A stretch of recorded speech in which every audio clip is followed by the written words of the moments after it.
For everyone, with straightforward pricing and top dollar for your trade, there's no better place to buy. Bring us your trade, new or older, paid off or not, and see why your car is worth more on a Motor Mile. Plus, with more inventory arriving daily, now is the time to shop the Motor Mile. Sheeler owns the finance company and makes getting approved for credit simple and easy on the Motor Mile. Flexible financing options for every budget to get you on the road fast. Experience the Motor Mile at 3 convenient locations: Christiansburg, Radford, and Pulaski. For over 50 years, we've got Southwest Virginia covered.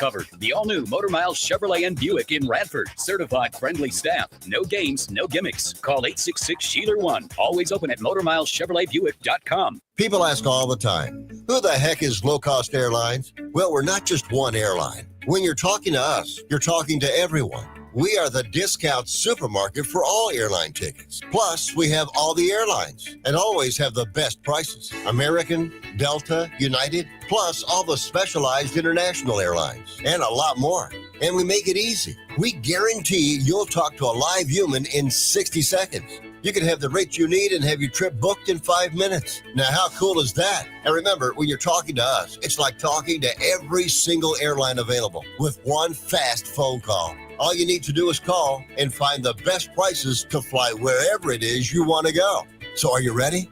Call Low Cost Airlines right now. 800-452-1278. 800-452-1278. 800-452-1278. That's 800-452-1278. You're not tired of winter? You want to stay frozen now through 3/2, March 2nd.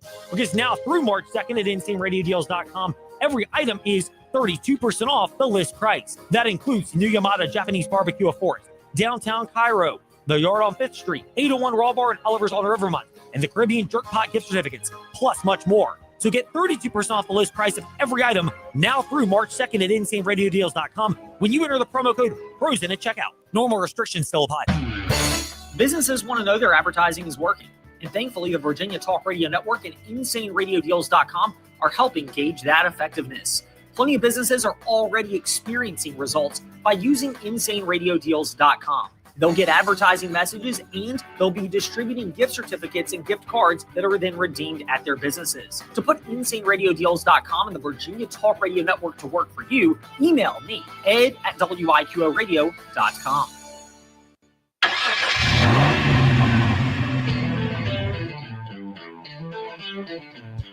You're stepping into the fast lane on the VTRN Sports app, 93.3 FM and 1320 AM Lynchburg, or by asking Alexa or Google Home, open VTRN Sports Lynchburg. Now, take the fast lane through the topics that matter across the Commonwealth. This is the Fast Lane with Ed Lane. Virginia did it again last night. They got their Britney Spears on. Maybe we need to do that sound effect. Oops, I did it again. Virginia Tech, meanwhile, they need to find a way to get back to doing it. Against NC State this past Saturday was an example of it. Now they have a chance to figure out what they can do to solve that tonight on the VTRN Sports app as the Hokies get ready to head down to Clemson. 8:30 airtime right here on your home for Virginia Tech. Basketball, baseball, and football, women's and men's hoops. The VTRN Sports app. Physically and mentally against NC State. Is this as close as you'll get to calling out your team, what Mike Young said after the loss at State this past Saturday in front of our very own TJ Wilkerson? And I thought we did, all in all, Mark, a good job with Paul. They weren't catch and shoot plays. He was coming off of some actions, and we tried to go underneath, which you can't do with a kid like him. And we got stuck, and the ball gets in the basket. We tried to go underneath. He's referencing three-point defense and going underneath screens. But it brings up the point that we touched on our TroStall.com Fast Take earlier today at Fast Lane, Ed Lane on the socials. And that being, for a team that has as much veteran presence as the Hokies have, Jaden Bedford, Amani Hansberry are the two ones that come to mind, but there are others on this roster. How in the world have they been in a spot where mistakes continue to be a real issue? Here we are, February 9, and the majority of our mistakes are things that we drill every day. Little things that become big things. sprinting to the ball, knowing your matchup. If Copeland's at the top of the floor, you can really shrink that, knowing that he's a driver. You can't let Matt Abel or whomever drive under you, drive through a gap and get feet in the paint. We got to do a better job of guarding the ball. We're rebounding okay. We need to rebound better. But the fundamental aspects of our defense have slid here a little bit. We got to correct that in a hurry. By the way, 6:30 airtime tonight, not 8:30 airtime tonight on the VTR and Sports app. My bad. Can't even read my own typing, which is really bad because that's as clear as it gets, unlike my cryptic handwriting. But TJ, you were there in Raleigh this past Saturday and saw the Hokies, where, I think your text coming in the first half was this team cannot shoot to save their life, or some variation of that. Yeah, that's correct. They couldn't hit shots to save their lives, Ed. I mean, they hit a three, they hit 2 threes. And then after that, State would just go on double-digit runs. BT would slowly come back, but they couldn't execute in the first half. And then second half, it was a whole different story. So when I asked Mike Young about it, he said, I'm pretty sure they let us back into that. I don't think that was us. Yeah, it was more NC State not being on point, and therefore it allowed Virginia Tech to get back into the game. But you watched them in person. Yeah. Mike Young mentioned the basic mistakes, not knowing the right assignments, not passing to the right person, not having the right defensive assignments set.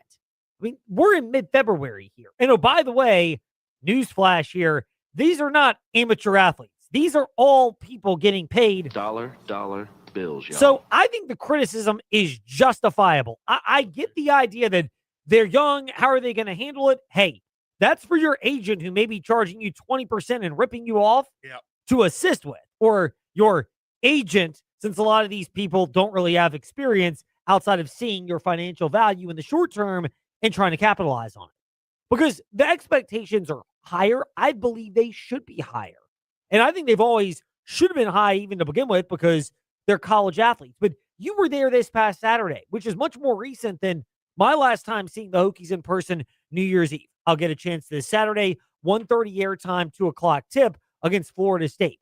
Did they look like a team that was not quite there mentally? Not saying they were checked out, not saying the effort was terrible, but they're not where you would expect them to be with a veteran and well-compensated team.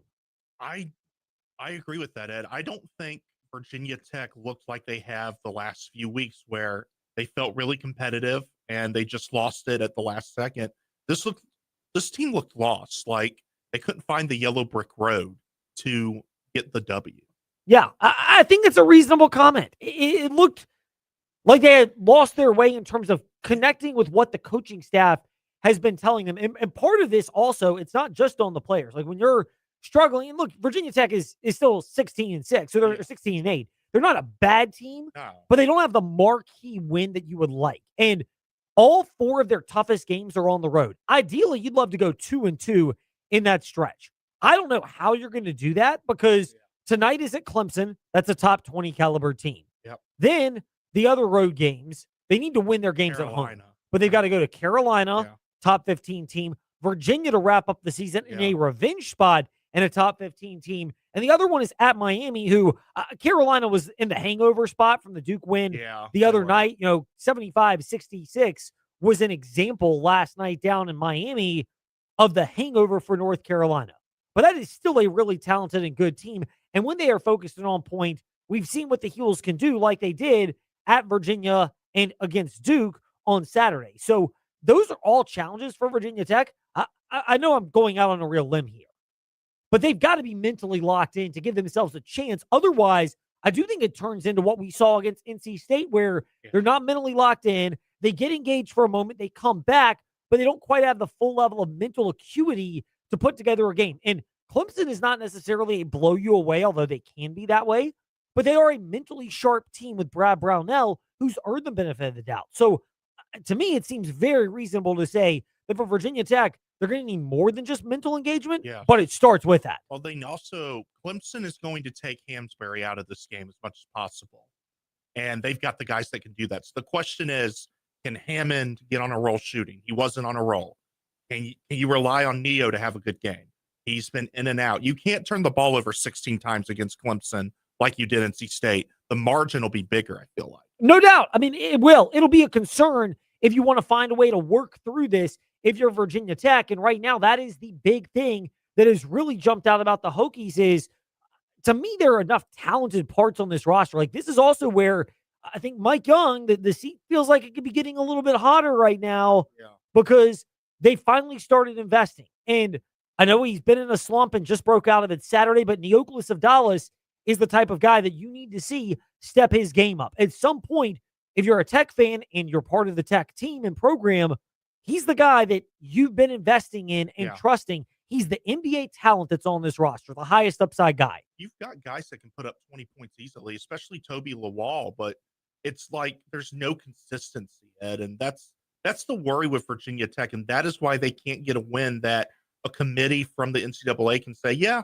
let's throw them in as the last 4 team in the tournament. Instead, they're on the outs until they can get a marquee win or two. It may take them going deep into the ACC tournament to have a chance. Is this also a reasonable comment to say that for Virginia Tech, North Carolina was 1-12 in like quad 1, quad 2 games last year. But let's be real here. This is still a business at the end of the day. Yes.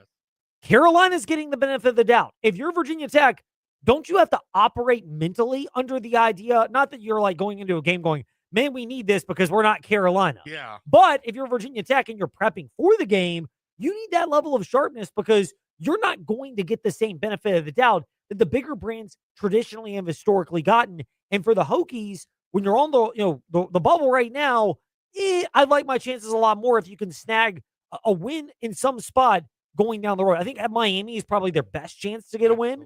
But if it's a close game tonight at Clemson, this is the type of one where you'd like to see them pull it out on the road because I think Carolina is the one with the highest upside, which makes it challenging. And Virginia, they're still really good, particularly at home.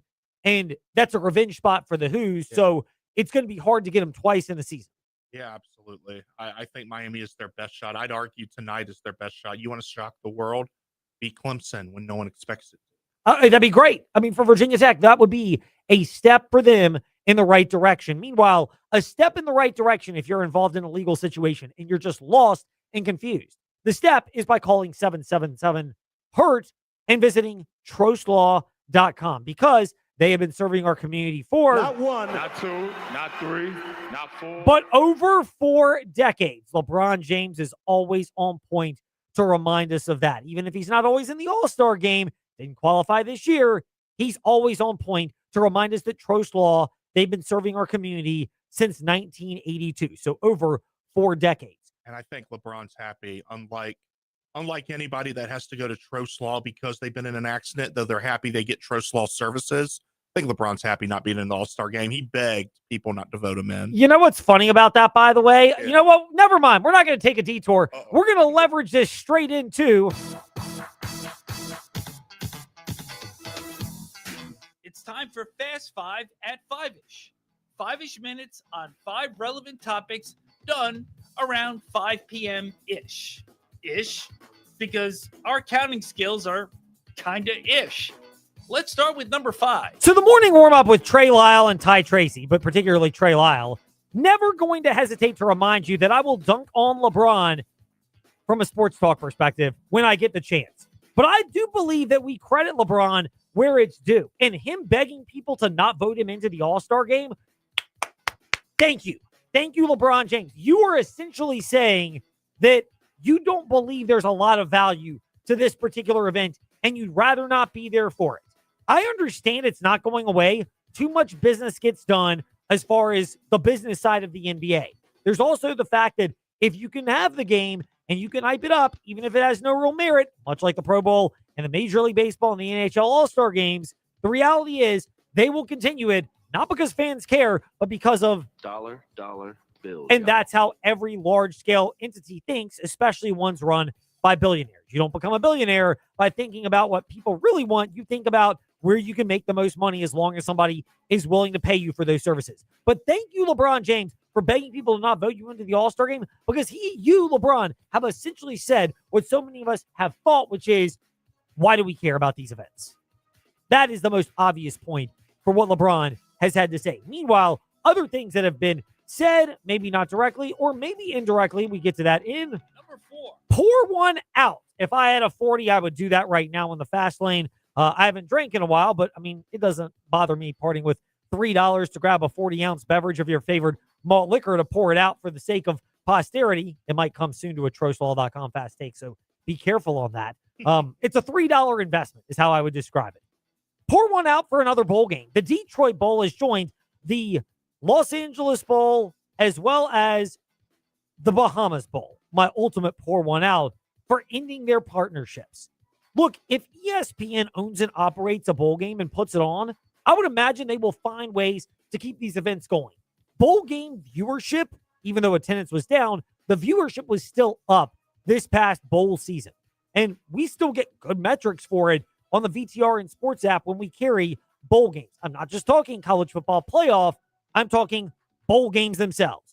So as long as there is some level of monetary gain, it's going to happen.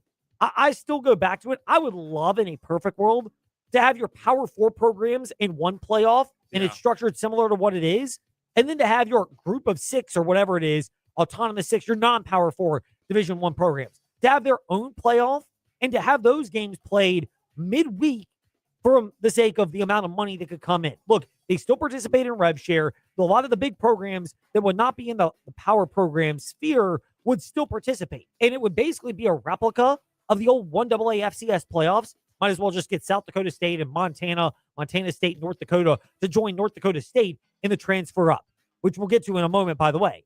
But I would love that concept, and it would make it more entertaining than bowl season. But as long as there's a path to money, it will still stick around, which leads us into Number 3. North Dakota State. They are transferring up for football only and joining the Mountain West Conference. In a perfect world, they would have joined either the Sun Belt to play JMU or ODU, or they would have joined Conference USA. And I think those conferences should have tried to lobby North Dakota State to join them because they are a big enough brand in transferring up. However, if you're talking about the realities, and again, things are driven economically and culturally as well, the Mountain West Conference, whatever's left of it, or the Pac-12, doesn't that fit more with North Dakota State? Regionally, And particularly the fact that if there's another segment of realignment, I would envision in North Dakota State, while it would be great for Liberty and JMU and ODU to have another big brand to play that gets more attention and boosts your chance to be the one group of 5 team in the college football playoff. If I'm North Dakota State, I'm thinking I want to be in an area where there's less travel because it keeps expenses down and start the partnerships with schools. I think this is also part of why their move is made, that you would potentially partner with in however the next round of realignment ends up going, because I don't think we're going to have 138 teams that are part of the new breakoff whenever college athletics comes. I think it's going to look much more like what we've got now with some segment of the Power 4 conference schools that will do their own thing. And in a perfect world, South Dakota State would join right along with them. I would love to see that. South Dakota State, heck, North Dakota State, Montana State, get them in there. Montana State, Montana, Eastern Washington. Like, put all those programs in. If we can have your Sam Houstons of the world, well, let's keep it real here, make the jump up, and I don't know exactly what they're adding or some of the others. Might as well add that to the particular mix. Gardner-Webb, too. I want the Liberty and Gardner-Webb rivalry back. Heck, I'd love to see Liberty in a conference with, we've mentioned the Sun Belt before, or the AAC, the American Conference, as they're called now. I think they don't like the AAC title. I would love to see that, but you're going to inevitably go in that direction at some point. This is one that's under the in case you missed it, but Number 2. the NFL Hall of Fame class for 2026 has been announced. We know who missed out. Reggie Wayne is one of the underrated ones, but also Bill Belichick and Robert Kraft, who I do think it's ironic that they both missed it at the exact same time. Here's the irony. The people that were voted in, some of the voters wanted to get in on their 10th try. None of them actually made it, which is rather ironic. Now, there's special committees that could come in. But the ones that made it in, Roger Craig is noteworthy. Adam Vinatieri, I know people are conflicted on the idea of a kicker making the Hall of Fame, but how do you tell the story of the NFL without the fact that Adam Vinatieri punctuated some of the greatest drives ever by the greatest quarterback of all time, Tom Brady, with his field goals at the end? You may frown down on kickers, but you have to tell the whole story by Adam Vinatieri going in as well. Absolutely. You wanted to add to that for a second. Well, yeah, I think special kickers like Adam Vinatieri rarely come around. Adam Vinatieri, the Washington kicker that won MVP. The only time a kicker will probably ever win MVP should be in there. So I definitely think, to refute those points, kickers should be in the Hall of Fame. The obvious two, because of the longevity of their careers, one of them got a Super Bowl win. The other was oh so close, had a touchdown in the big game. Yeah. But his team lost late to Mike Tomlin's Pittsburgh Steelers. But Larry Fitzgerald of the Cardinals and Drew Brees of the Saints are obvious Hall of Famers. Obvious. And, Luke Kuechly, I get why people would say no, but didn't you have to put him in once Terrell Davis made it in? Yeah. Because both of them had shorter careers, but they were so impactful during that time. Literally for Luke Kuechly, but figuratively for both of them. I guess you could say Terrell Davis because of the migraine story that's pretty notorious with his first of 2 Super Bowl wins, where he was playing with a migraine and they said, stay in the game even though you're not getting the ball, because if you're there, they'll have to respect it and it'll make things easier to throw the ball. Once you let Terrell Davis in, Luke Kuechly had to get in, and I do think it changed it, and Tony Baselli as well getting in on a shorter career. All of that has reshaped it, and under that logic, Luke Kuechly is more than deserving of being in the Hall of Fame. I know it's a little bit late for us to get to that, but it's one that has to be discussed. Meanwhile, in number 1, first-time eligible Hall of Fame class voters for 2027 include, by the way, we'll get to Virginia basketball after Bob Alvis of the Sports with A podcast. For those who are wondering, we'll get to Virginia basketball, their win last night, into the weeds, and then we'll get to fan feedback, 5:45 today in the Fast Lane. But among the first-time eligible Hall of Fame voters for the upcoming class, this one looks just loaded. Rob Gronkowski, Big Ben, Adrian Peterson, Richard Sherman, Cam Newton, laugh all you want, but Antonio Brown, Alex Mack, Andrew Whitworth, Eric Weddle, Gerald McCoy, Le'Veon Bell, Joe Hayden, Malcolm Jenkins, Brandon Brooks, Dante Hightower, and Ryan Kerrigan. Look, I think the obvious ones out of that bunch are the first grouping that we rattled off: Gronk, Big Ben, Adrian Peterson. Richard Sherman's probably in there, even though his career wasn't spectacular toward the backstretch. I think at some point you'll probably be able to find a spot for Cam Newton. I do believe players, particularly like Alex Mack, Andrew Whitworth, and Gerald McCoy, were unheralded in the trenches, and Malcolm Jenkins winning 2 Super Bowls might get him in. Look, Dante Hightower, I think people will say he was a product of the Patriot system. I'm an Eagles fan and love how Brandon Brooks performed there, but to me, he was never the Hall of Famer. He benefited because Kelsey and Stoutland was the coach, but Kelsey and Johnson were bookending his right side, making his job a lot easier. Ryan Kerrigan with the Commanders, I know he's a fan favorite, but he or Joe Hayden or Le'Veon Bell or Eric Weddle, they were really good. But it's not the Hall of really good. It's the Hall of Fame. And I think you've got to draw the line somewhere. The most polarizing one's going to be Cam Newton because he had a good run with Carolina getting him to the Super Bowl, but his career really fizzled out toward the back half of it. I think he'll get in, but I'm not sure. But I don't think it'll be a unanimous first-team all-selection because of how loaded next year's class is going to be. No, I don't think – I think it'll be a while before Cam gets in, but I do think he should get in. And I can make an argument for Ryan Kerrigan. I think he was impactful in the game enough. By the way, the one that I think will not get in is Antonio Brown. I just think his antics and lack of contribution were the things that jumped out to him. It's almost he was covered up from Big Ben and Tom Brady, a little bit in Tampa, but a lot in Pittsburgh during that tenure. But I just don't think there was enough there. Terrell Owens was really elite in San Francisco, Philly, and Dallas. All the antics aside, he was elite and ultimately deserved to get in. I don't know if Antonio Brown his best was, but I don't think it was a long enough, sustained enough period of time to justify him being a Hall of Famer. And you add the antics in, which he was literally self-destructive to his own Hall of Fame resume. But I do think that puts him out of the picture. Gosh, yes. And that's unfortunate because he broke records. I mean, one of the greatest receivers I've seen in my time period, and he ruined it for himself. Yeah, no doubt about it. Meanwhile, when we return here in the Fast Lane, high school basketball, it's back in session. The elite teams are starting to assert themselves in boys and girls hoops. Bob Alvis of the Sports with A podcast will weigh in with his perspective on that. And yes, we will get to Virginia eking out the win at Florida State and your feedback around 5:45 today here in the Fast Lane. So stay tuned on the VTRN Sports app and VTRN Sports on Facebook Live and YouTube. Here we grow again at the Sheeler Motor Mile. It's here, the all-new Motor Mile Chevrolet and Buick in Radford. More brands, more selection, and the same exceptional service you expect from a trusted community partner. Whether you're shopping Chevrolet or Buick, you'll find quality, value, and a team that puts you first. From rugged trucks and SUVs to stylish cars and family-friendly vehicles, the Motor Mile has something for everyone. With straightforward pricing and top dollar for your trade, there's no better place to buy. Bring us your trade, newer, older, paid off or not, and see why your car is worth more on a Motor Mile. Plus, with more inventory arriving daily, now is the time to shop the Motor Mile. Sheeler owns the finance company and makes getting approved for credit simple and easy on the Motor Mile. Flexible financing options for every budget to get you on the road fast. Experience the Motor Mile at 3 convenient locations: Christiansburg, Radford, and Pulaski. For over 50 years, we've got Southwest Virginia covered. The all-new Motor Mile Chevrolet and Buick in Radford. Certified friendly staff. No games, no gimmicks. Call 866-SHEELER1. Always open at MotorMileChevroletBuick.com. Hi, I'm Chuck from Aquatrack Adventures in Salem. The Virginia Talk Radio Network and InsaneRadioDeals.com have helped our company grow by sharing our company's message throughout Central and Southside Virginia. The gift cards and experiences sold on InsaneRadioDeals.com have brought us many new customers. If you're a business that wants to grow with a message that resonates and gets results, I highly recommend InsaneRadioDeals.com and the Virginia Talk Radio Network. Simply put, it works. You're seriously considering buying investment property, but you're unsure of all the steps. That's where we come in at Brownstone Properties. We're navigating different home investment journeys daily, just as we've done for decades.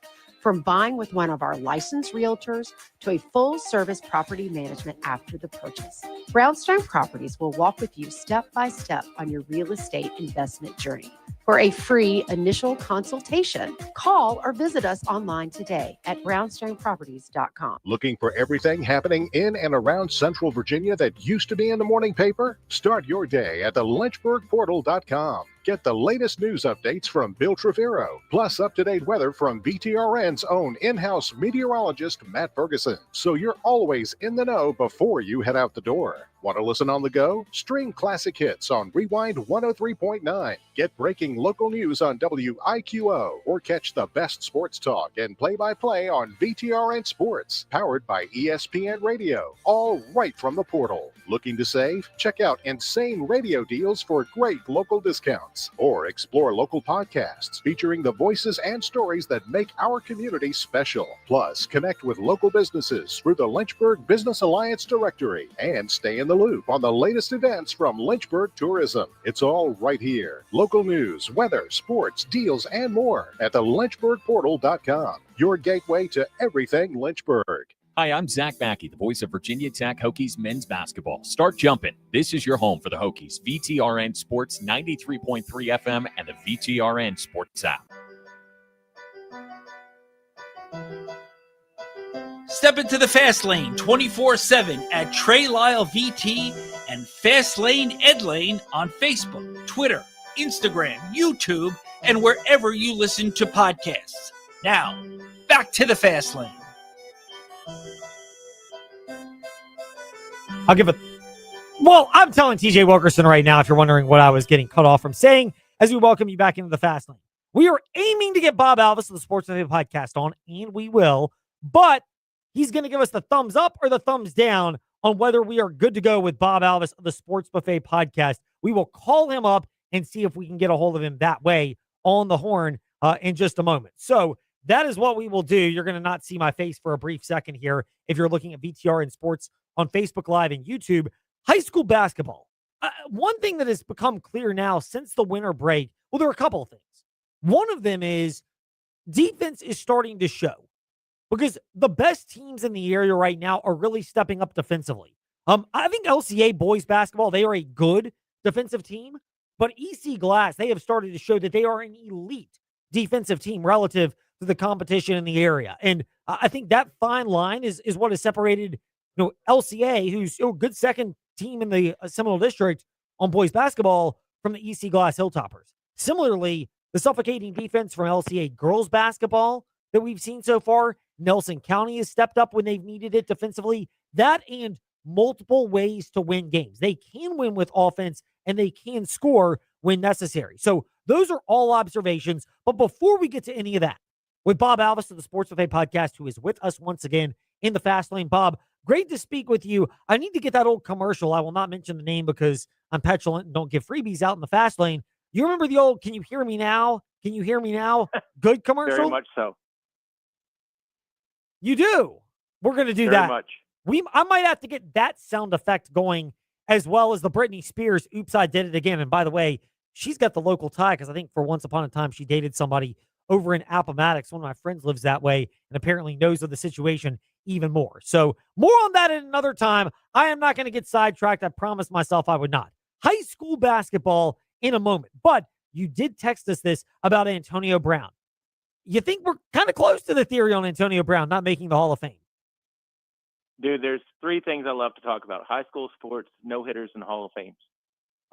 Antonio Brown, I agree with you, but when I looked at the numbers, I'm like, dang, those are pretty good. And the Hall of Fame is not great to wide receivers either, but, I would almost have to consider putting him in. But, hey, we can argue that on another time if you want to. So you are a numbers guy. You're also a Hall of Fame guy. We will get to all that in a moment. I want to ask one more question, though, on that, because this is a bigger picture topic in sports, and then we will get to high school basketball as our audience is wanting us to. Are we at a point where maybe we need to rethink statistics and how we view them for Hall of Fame qualification? Because the NFL has gone to 17 games, although a lot of Brown's career was in the 16-game era. It's probably going to go to 18 games and 2 bye weeks at some point in the future. And you add all of that plus just the general nature of bigger, stronger, faster athletes, you're going to have more impressive stats, which maybe need to be clouded or viewed a little bit differently. I think stats have become a bigger part of the game. I mean, I'm always a big fan of the eye test too, and I know what I saw type of thing. I think stats are going to become a bigger thing, but I mean, Andrew Jones had a great war, and it took him forever to get in the Baseball Hall of Fame. So I don't know. I've kind of battled that one myself a little bit, but I mean, at the end of the day, you have so many mathematicians, and I mean, look at this way. A lot of colleges are hiring analytics people for their college and pro teams, that both actually hiring a lot of analytics people. And back when I was in school, what's analytics? Yeah. And now it's just the thing that everybody looks at. It's some level of numbers that are put together to put some kind of analysis and judgment together in different categories, whether it's the player's worth or value. Certainly in the college and professional ranks, you are deemed on a financial scale valuable, but also in how you're performed and how you're viewed from a Hall of Fame standpoint. So after that little potentially, do you have one more thing to add to that, by the way? No, I mean, it's like we used to argue about, should they shoot a three or should they foul? And now we're arguing about the analytics and about a Hall of Fame worth and everything. So it just shows, I guess, we're evolving like the cavemen and dinosaurs did too. I guess to a certain extent, we're not eating rocks and eating those molars or whatever they are, the teeth that were in the back that you don't need anymore but did back in the day. So from that, we transition over to high school sports with Bob Alvis of the Sports Buffet podcast, who is with us here in the Fast Lane. Bob, Nelson County, they've won 11 straight games. More on the ways they're winning in a moment, but how impressive is it that they've got an 11-game winning streak, but there's been a big chunk of that in there, like the chunks of ice that delayed them, which means they've still managed to continue winning in spite of what the inclement weather has brought over the last weeks of our lives here in Central Virginia. Nelson County, to me, is one of the weirdest situations there is, and I'll tell you why. If you look at the regional rankings, Nelson County, you would think they'd be up higher, like 1 and 2. I want to say they're anywhere between like 4 and 6, somewhere in there. And, the thing about it is Nelson County's schedule hasn't worked out the way they've wanted to. Spotswood's a little bit down, who Nelson County's beaten. The teams that Nelson thought would be good haven't been as good as they thought they might be. You can't control your district. I mean, you got to play the district schedule as is. And, even teams in the Dogwood haven't been what Nelson has wanted them to be. So this is really going to have the potential to put the nails to Nelson when they get in the playoffs. But I still think that's a good team with Colton Ward and Bryce Childs. I want to call him Cam Ward every time, and I don't know who should get the royalties for that, Cam or Colton. But I think Nelson County is a very good team. We'll see if they can keep up with maybe a Martinsville.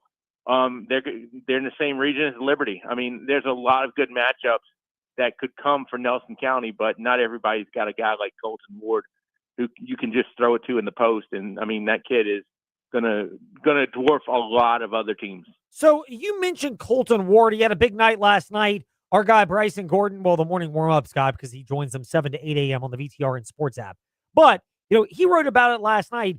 It's not just, though, Colton Ward. How much is Nelson County, and you mentioned the metrics underrating them, back to the analytics point, how much of Nelson County is also the fact that they seem like the type of team that's built for postseason opportunities because they can beat you in a number of different ways?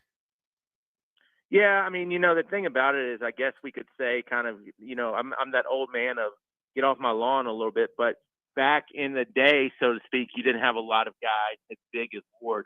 You've got Bryce Giles on that team too, who is maybe not as big as Ward is, but he can also handle, and he's bigger than what your normal guard would be in maybe high school. But now everybody's becoming that big guard, so to speak, in high school. And with, AAU, skills clinics and everything like that, everybody can handle to a certain degree. Everybody's becoming a Euro to a certain degree. But I think Nelson's probably built for the playoffs, but it's not, pardon the pun, head and shoulders over the rest like it used to be, because some other teams have some big kids too, but not as big as Ward.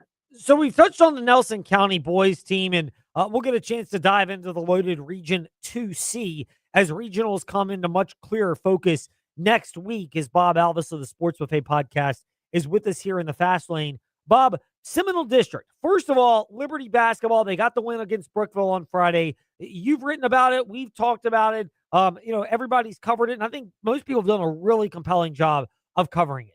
Is cathartic the right word? It's not fully cathartic, but it's a beginning process of those players being able to do the best they can this season to honor Coach McSweeney. Yeah, I mean, I've never been in that situation as, on the players' side or on the coach's side. They also got a big win over Heritage as well. At some point, they're going to have to get into, some competition that's going to step up a little bit. And that's when I'm curious to see what happens. Aiden Padgett is very good. They also have a lot of other kids who are, I always think you need to have a supporting cast. You can have a great star, but you need to have a supporting cast. Liberty's got that, but the problem is going to be once we get into playoffs, everybody's got a supporting cast. This is probably one of the years that the Seminole District, I don't think, is as strong as it has been normally. Does that help or does that hurt? Because you're seeing teams pile up a lot of wins, but then when you get to playoffs, I guess it's the old TBD, to be determined, because we just don't know yet. Yeah, I mean, there are a lot of unknowns, and Liberty's situation is its own unknown for so many reasons, as we've discussed, sad and obviously outside of their own control. The Seminole District hierarchy this year, how much of EC Glass being at the top is, obviously you credit the players and the coach, DJ Best, but the fact that, again, they can beat you in different ways. We've seen them put up big offensive outputs, but that defense seems like it's a vastly underrated group. Yeah, before I get all the hate tweets and all the hate mail and, people coming to my house or beating me up in fast food restaurants locally, I do want to say you do still have to win the games that are on your schedule. So even if the standings are ranking, say, Team 1 should be Team 2, well, Team 1 and Team 2 still have to play. And you and I have been around sports long enough to say, Lord knows what could happen in that case. EC Glass is a very good team. Defensively, they can really put the screws to you. The thing that worries me is what's going to happen when you need to have a guy to get you a bucket. They're in good places at good times. They can make stops, but everything eventually boils down to offense and who can get me that bucket. Does that hinder the Hilltoppers? Again, so many unknowns that we don't know until playoffs roll around, but I think EC Glass is very good. And I think the thing that they have that a lot of teams don't have is they believe they're going to win before they even step out on the floor. Yeah, and I'm not saying that's cockiness. That's confidence. How much of that is borne out from Coach DJ Best? A lot. I think a lot. I think, EC Glass challenges themselves. I talked about it at Media Day with all the summer camps. I mean, lulls don't kill them as much. I can tell you this. They did want to get in the gym and practice before Isomageddon happened, and they were sitting for a long, long time. But I personally think that's a little bit overrated nowadays because of, I think the kids play so much with AAU. And don't fool yourself. I mean, these kids know where the Y is. Yeah. They know how to get the YMCAs. So they're playing somehow. They are finding a way to play. It is showing out in the way they performed so far this season. Other teams that are at the top right now in their area, LCA girls basketball is the one. At this point, it seems like they passed the tests in the regular season. Is it just waiting till the postseason now, given that by and large they have not just passed tests, but kind of blitz teams and passed with flying colors? They've got Heritage on Friday night. Heritage has kind of hit a stretch to where they haven't had as many wins lately as they wanted to in girls basketball. The challenge is going to be Spotswood, but I can tell you this, Paul Redgate is not looking past any game. I talked with a coach today in the Roanoke area, and he says, yeah, I know what we could have coming, but I'm worried about the game we have on Friday night, not what's coming in the first round of regionals. How much of that is also wanting your team to play sharp in that? Like, you would think LCA should win that game against Heritage, the girls basketball matchup on Friday, but how much of it is desire for Coach Redgate to make sure they are mentally locked in, because that's what they need to be showing for regionals, including Spotswood, as you mentioned a moment ago? Well, I've only seen LCA once. I'm going to head over there Friday and watch them again. But, my concern is the time I saw them, they shot a lot of outside shots. And the outside shots didn't go down, I think, as much as they wanted to. Still enough went down for them to win. And like you talked about with EC Glass, their defense is really good. They can hold people. But I think at the end of the day, the ball needs to go in the hole, because I have not ever seen a high school basketball game won 2-0 or 3-0. No, we have not. So at the end of the day, you got to figure out a way to get the ball in the hole. I'm not saying they're one-dimensional, but the time I saw them, they shot a lot of outside shots. I think you always got to figure out, it's not necessarily do you have good post play, but can my guards get to the rim? And if they can make a layup, great. But at the very worst, can they go to the free throw line? Now, then we're getting into everybody officiates differently and, so on and so forth. But you've got to be able to make shots, whether they're from 2 feet, 12 feet, or 22 feet. Bob Alvis of the Sports Buffet podcast, who's with us here in the Fast Lane, high school sports expert and extraordinaire, generous enough to give us a little bit of his time today here in the Fast Lane. Bob, we'll wrap it up on this. This is kind of my oddball question. When we get to the regions, we'll look at those themselves. But who's a team or two in both girls and boys basketball where you'd like to see maybe something out of them over the last week-ish of this regular season to position themselves either to get into regionals or to be feeling good about themselves? Wow, that's a great question. I think for girls basketball, I want to see Heritage figure out how to rebound and get better. EC Glass, it's almost weird because it's almost like a second season has started after all the ice and everything happened. I think EC Glass probably needs to get into a little bit of a rhythm again, too. They've won a few games. Liberty Bedford, all on the girls' side, I think they just need to get some rhythm and consistency going. On the boys' side, I think LCA boys do. And I talked to Matt Klein, and he's like, we have some things we have to clean up. Well, now's the time to clean up anything you want to clean up, because it's getting late early and the regions are coming up and you can't figure it out there because you're also playing a lot of good teams. And if you're trying to figure it out, they're going to step on your throat and crush you. LCA boys would probably be my big one on the boys side. Girls, I'd probably say EC Glass and Heritage. So I'll keep it all into the city of Lynchburg for you.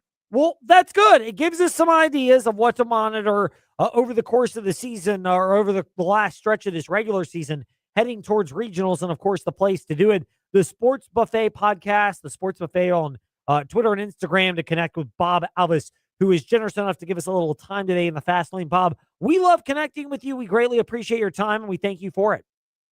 And remember, if anybody's upset with my opinions, my name is Bryson Gordon, Gordon. Wow. Zing. He's taking shots at the morning warm-up as well. You might as well just throw Trey Lyle under the bus while you're at it. No, just Bryson. I mean, he's got some big shoulders, and he's younger than I am, so he can slip out of there if he needs to. I'm old. Can't move like that. He will, but his character is higher than his college football team's offensive coordinator, for whatever that's worth. Well, I think he's got a good IQ, so I'm gonna compliment him on the way out. Yes, indeed. Well, I'm glad you did that. Cover yourself at the very end. Yeah. Bob, thank you for your time. We appreciate it. We'll chat again. Take care. Bob Alvis, the Sports Buffet podcast, with us here in the Fast Lane. When we return, the Virginia Cavaliers, things that worked out well for them, and some of your feedback. We've gotten some of it on court storming as well as Bad Bunny at halftime. A little more clarification on that. We appreciate all of it. So we'll get to it next on the VTRN Sports app and ask that smart speaker, open VTRN Sports. Mark Dalton here with Terry Volkswagen. Get ready to fall head over heels for the perfect VW SUV. One size doesn't fit all, though, and that's why Volkswagen has an SUV for everyone. From the compact and affordable Volkswagen Taos to the tech-packed Tiguan and the spacious Volkswagen Atlas. No matter which one fits your lifestyle, you'll love the comfort, performance, and safety. Stop by Terry Volkswagen on Forest Road in Lynchburg or check us out online at terrybw.com. Terry Volkswagen. You'll love our cars. What do high-performing athletes have in common? They don't just train their bodies, they train their minds. The best competitors have a strong mental support system that keeps them focused, confident, and at the top of their game. Want that same support in your own life? Central Virginia Counseling can help. No matter what life throws your way, our team is here for you with 2 Lynchburg locations on Wigington Road and Timberlake Road and telehealth available anywhere in Virginia. Take the first step today. Visit centralvirginiacounseling.com.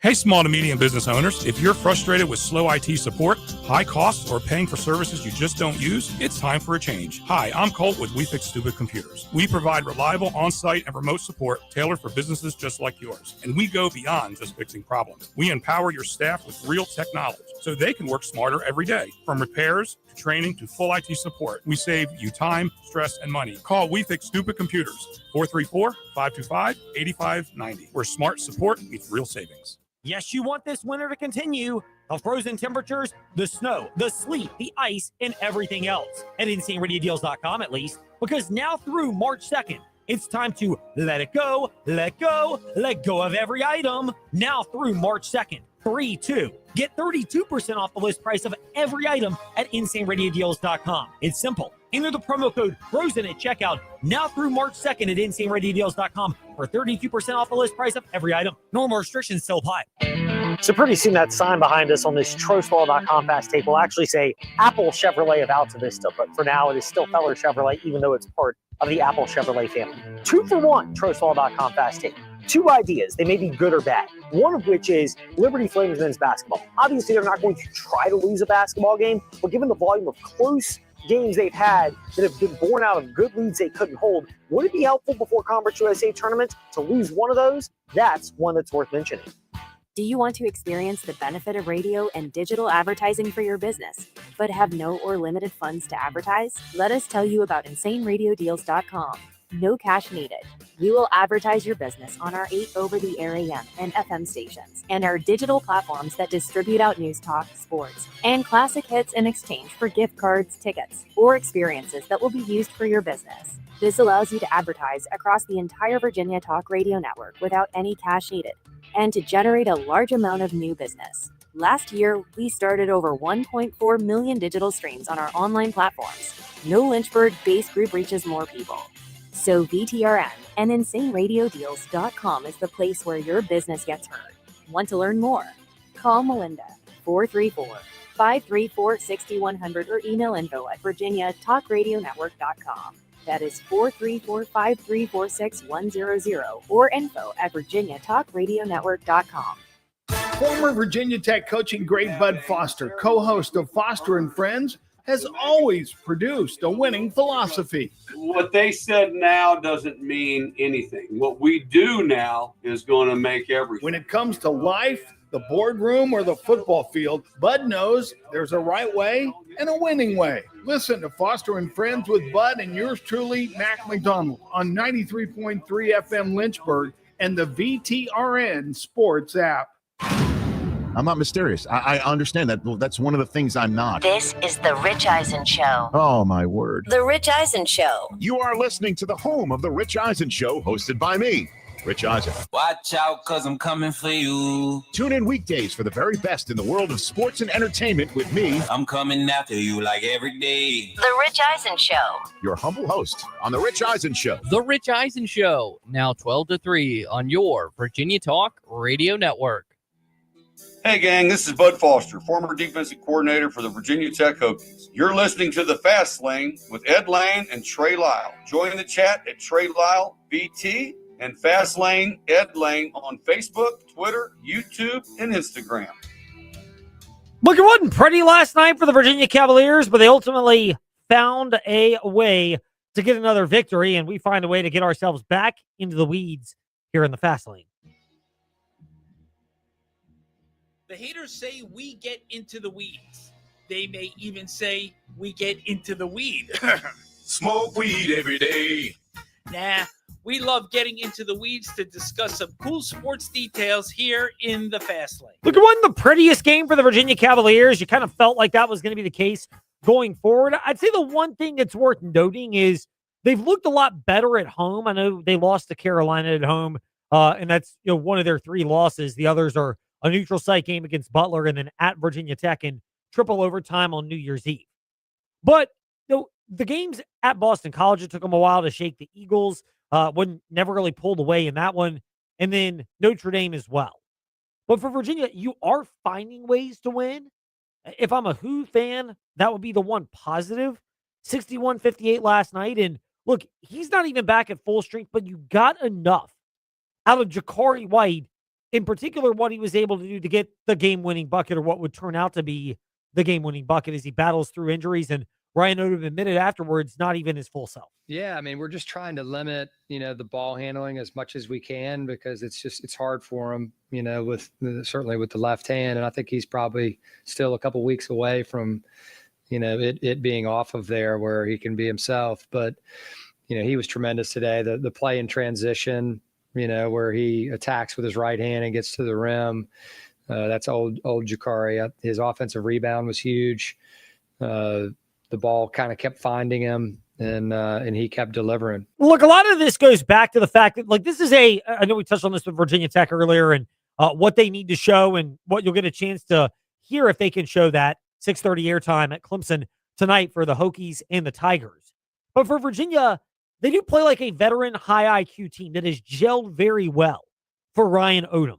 And that has been one of the things that has really jumped out so far. And I know we played this yesterday, but it's almost like it bore itself out last night, what Ryan Odom said on Monday in the ACC press conference about seeing this team gelling. Yeah, I mean, you could tell initially, done this long enough to know, where, what certain teams look like and how quickly they pick things up.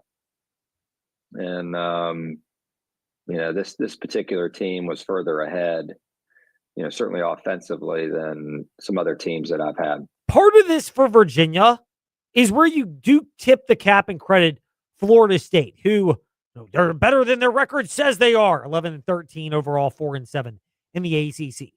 But Luke Laux for Florida State, it's his first year figuring this thing out as a head coach. And the Noles played tough, and generally they do play tough down in Tallahassee. They took Virginia out of their element, which a high basketball IQ team like the Hoos have by and large proven to be. 21-3, 10-2 in the ACC, can adapt when taken out of their element. We're used to playing fast. Our press was pretty much non-existent, this game, and they do a good job. They play some lineups that are a little bit different than we're used to facing. Not, they have stretches where they don't have a classic 5-man out there, and so they really test you with their ball handling and spacing, and obviously they want to. They value the 3-point shot, but they also get to the basket. And, I thought our guys, did a nice job overall handling it. We gave up an over the top. We gave it up a walk-in 3 in the first half. But for the most part, our guys, did a good job of setting the defense. And for Virginia, that's a big thing for them, is how they were taken out of their element and they just reverted back to defense. Look, this is not Tony Bennett win 50-49 Virginia basketball. It is different, even though they've scored fewer points and their defense is clamped down in the ACC. But it goes back to the concept of embracing their role. Certainly our defense kept us in it. Our offense left a lot to be desired. Jakari was huge with the shot-making test down the stretch. Dallin and Chance, were good in terms of handling the ball. We stopped turning it over. And Ugo was dynamite, protecting our basket at the rim. I thought he did a really good job, a balanced night for him. A lot of his embracing roles, which, some guys can score well on a given night, but last night it was Jakari White. And off the bench, it became obvious he was the guy that gave them the spark. very smart, 7-11 shooting, 5 of 9 from three-point. And again, he's playing with the not fully functioning left wrist from that injury he sustained a couple of months ago. But the IQ to recognize that. Chance Mallory doesn't light up the stat sheet, never really did last night, but, led the team with 5 assists, only had 2 turnovers. I know we're getting nerdy with the stats for a moment, but, he's a high IQ player, a great complementary point guard to Dallin Hall, and understanding what the team is doing well and not on a night. That does go back to Ryan Odom and the coaching staff for instilling it, but yes, also identifying the right players that fit in. Do I still believe there's an upside? Yes. Do I still want to see, if I'm a Virginia fan, somebody that can take over a game? Absolutely. But they showed how they could finish a game last night, and they deserve the praise for that. Proud of the way our guys finished it down the stretch there of the game. They executed well. We defended well enough and came up with key rebounds in order to finish the game off. But key to the game for us was just the hustle plays, that one little stretch, where Chance steals the inbounds, and we got a little bit of a run. Sam makes the 3, and we were off and running there. But hard to get to 20. Proud of the guys that they're at 20 wins right now, and a lot of ball to be played, going forward and improving that we've got to do. And that's Ryan Odom after the game against Syracuse, but we've seen this bear itself out at Syracuse and at Virginia. The ability to make the adjustments, the ability to see what's necessary and ultimately embrace their role and pull it out. And it's not always pretty or sexy as it were, but ultimately they've shown toughness. Their depth is particularly shined through, and that is a commemorative thing for how the Virginia Cavaliers have gotten to this point. Yeah, it's keeping fresh guys in there. I think that's the first thing. We had a stretch there where one group was on a run, and then they got dead tired, and I think we pulled it to 2 at that point. We had to sub. And, I think just credit the depth, the resiliency of the group. We have an experienced group that never feels like they're out of it. We certainly have to play better than we're playing right now. If we want to challenge, the best teams in the country. But I think the overall depth is something that, this team certainly has and relies on. But there's a toughness, when you've won, I guess it's 21 games now, they figure it out. They can win pretty, they can win ugly, and they just kind of find a way. Ultimately, it's a testament to Virginia. It's kind of a different version from Liberty. ACC is tougher than Conference USA, but I do think there's similarities, even though this is not Tony Bennett and Richie McKay paralleling like they were back in the day, TJ. But I think there's similarities in the sense that they're veteran teams. They gel well together, and they're finding ways to win games. Now, as soon as I say that, watch Liberty lose to New Mexico State this evening out in Las Cruces, and then they've got UTEP a couple days from now as well. I think for Liberty, at some point, by the way, you're going to, again, it's challenging because they're in the most travel-heavy conference out of all of them. The ACC, there's a lot of, by and large, Atlantic Coast travel. I know we laugh about the fact that there's SMU and Stanford and Cal, although both of them came to the East Coast this year. But every year, Liberty is going out to these random remote locations, and it's not even like in the ACC where you can fly directly to San Francisco or directly to Dallas. Like, you're not getting that. You're flying into random spots and busing to certain spots. This is a different deal for them. So just keep that in the back of your mind. One more nugget on the Liberty Flames. I know we're going to get in trouble for this, for not getting to our fan feedback today. Thanks, Tsunami Tommy. Thank you to Alex. We're grateful for your comments. We will get to them tomorrow in the Fast Lane, along with a look ahead to the Daytona 500 with Mike Neff of FrenchStretch.com. But Liberty tomorrow night, they get ready to welcome in UTEP themselves. And they've got a 5 o'clock matinee in that one. But the one thing that's noteworthy is that Alexis Sherrard said today that Avery Mills is day-to-day. She suffered an ankle injury last week. For the Flames, at this juncture, they need all the help and the players that they can get, especially when they're kind of it's not bad, but it's the year one of the Kerry Green era, and it's more of a middling level team that you would anticipate for the Flames that they've seen so far. So that does it for us today. Somehow we got out of here on time. That's a shock in and of itself. In the meantime, tomorrow in the Fast Lane, we have already mentioned it, Mike Neff, FrenchStretch.com on NASCAR, looking back at the Liberty game tonight at New Mexico State, as well as looking ahead to your feedback. We look forward to that as always. Fast Lane, Ed Lane, Facebook, Twitter, Instagram, Stay connected and stay tuned there, as well as TJ_Wilkerson8 and VTRN Sports on Facebook Live and YouTube. Thanks for listening to The Fast Lane on VTRN Sports, 93.3 FM, W227BG Timberlake, and 1320 AM, WVGM Lynchburg. This is Sports Center. I'm Christine Lee.